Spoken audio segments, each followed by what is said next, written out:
Hey gang, do you like annoying theme songs? Well, here you go. He got into vintage audio a year ago, but there's a lot of things he still doesn't know, so he started up a channel on YouTube, and here he is now, the Vintage Newbie. Hey, you want of me? My name is.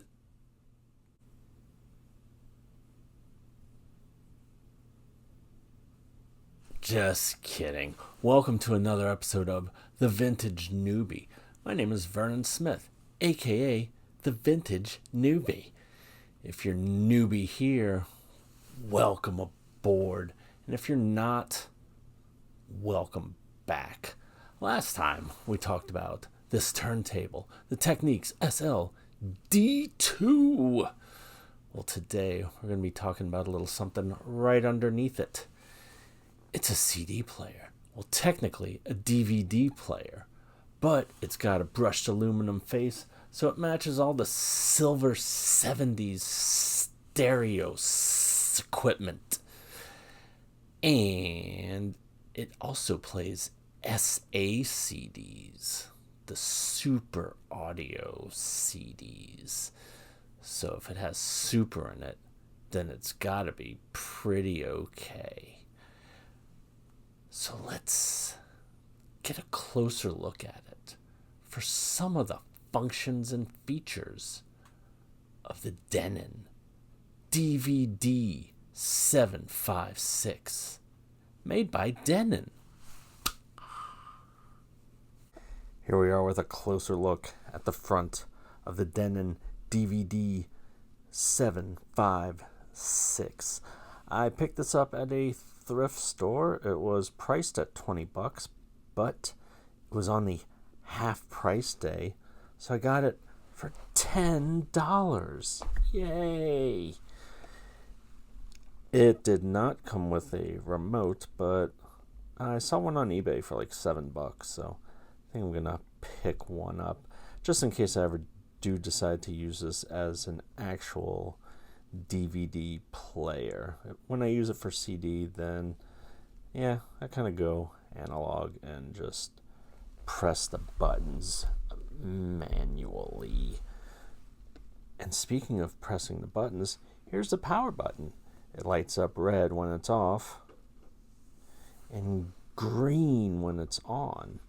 Now, one cool thing about this is once you play a CD and it's done, and you just have it sitting there for about 5 or 10 minutes, it automatically turns off all by itself.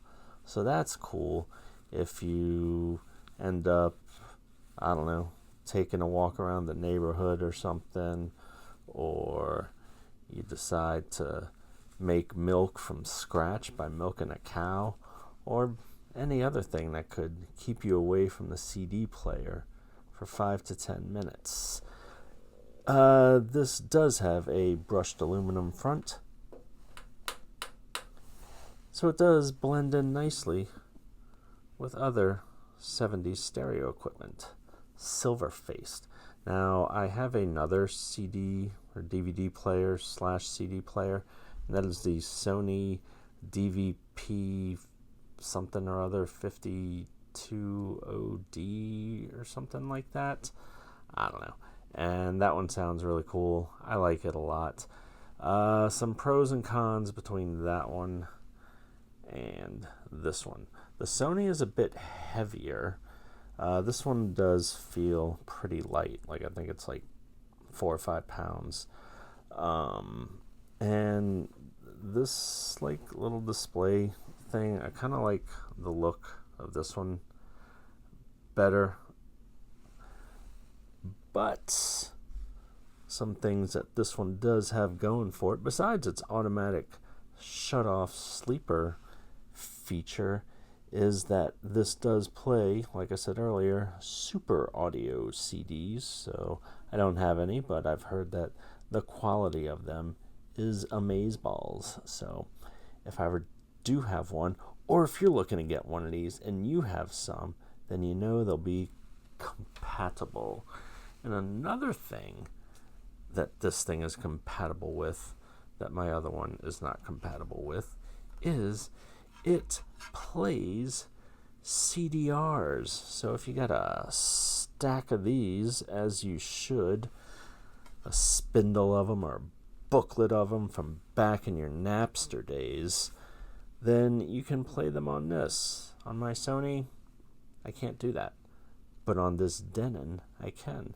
And Denon is a well-known, respected brand in the world of hi-fi audio equipment. They make pretty kick-ass receivers and turntables. I haven't heard any speakers if they did that, or tape decks or anything, but their receivers and their turntables kick all kind of butt. So you know you've got a legacy brand here if you get one. Like I said, I do not have the remote for this, so I can't get into all the functions and features, but just, you know, the basic ones. You got your eject that opens up the tray. Then when you put a CD in it, you can press the play button.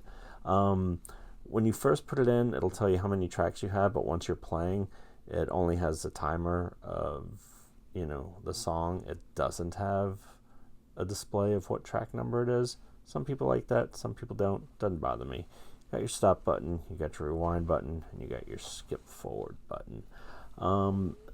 Then further up here, I don't have my glasses on and I don't remember what else everything was, but let's see. Oh, there's a pause button. There's an HDMI button because there's an HDMI port in the back. Pure Direct, which I read that it'll cut out like the display basically, and it cuts out any functions and features that are not CD. So, you know, your HDMI, your optical out, whatever, your DVD functions, and it just focuses purely on the audio of this. I've read people online saying that when they did switch it to that while playing something, it makes it sound like a lot better. I haven't noticed any change in quality. I don't really like crank my system up super loud, so maybe that's why. But I had headphones on and I was playing a store-bought CD, and I did not notice a change in quality whenever I hit the button. Maybe I need to do it without headphones and just have the speakers cranked. Who knows? Maybe it's kind of like a little bass boost type thing, loudness button. Maybe I need to do it without the loudness button being pushed in on my receiver. Glad I didn't think of that before starting this video, so maybe that's what I'll do next time. And if I notice a change, I'll say so in the comments below. And then you also have a dimmer switch that when you press it, the display gets a little dimmer and then all the way dimmer off. So yeah, that is basically it. And then you can see all the different types of formats that this thing accepts and things and stuff, and yeah. So I've been using it for a few weeks and it sounds pretty good. I have no problem or issues with the audio quality of playing store-bought CDs or even CDRs for when you know, legally bought things and just wanted to make a copy of them. And that's the only way that you got music to put on those, right? Right. Well, I decided to test my theory and see how it sounded without the loudness button being pushed in. I did it with speakers and also with headphones, and though I didn't crank up the sound too much because, for one thing, it's like 2:30 in the morning right now, and I didn't do it on the headphones because I didn't want to blow out my eardrums, which I kind of had it turned up and my ears are ringing slightly.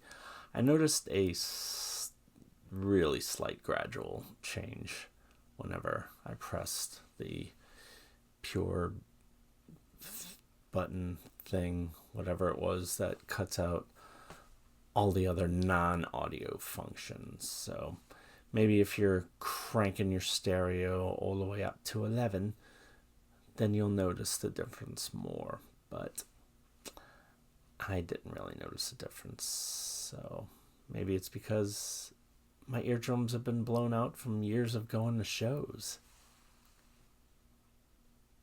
That's not a good thing. So thanks for sticking around and learning all or some about the Denon DVD-756 DVD, CD, CDR, SACD, and other things player. If you see one, pick them up, especially for $10. You kidding me? I think I've seen them on eBay for like around 40 or 50 bucks. So still not a bad price, but this definitely, I wouldn't even mess with them there. Go to your local thrift store. Those, I know most places don't carry a lot of vintage stereo gear, but it seems like you can always find DVD and CD players there. And this is a DVD player, so a lot of folks don't really care about those right now. But maybe one day they'll be like these things and be like, man, I'm seeing those things for like $10 and stuff, or $20, but then I got them on sale for $10 because it was half price day at the thrift store.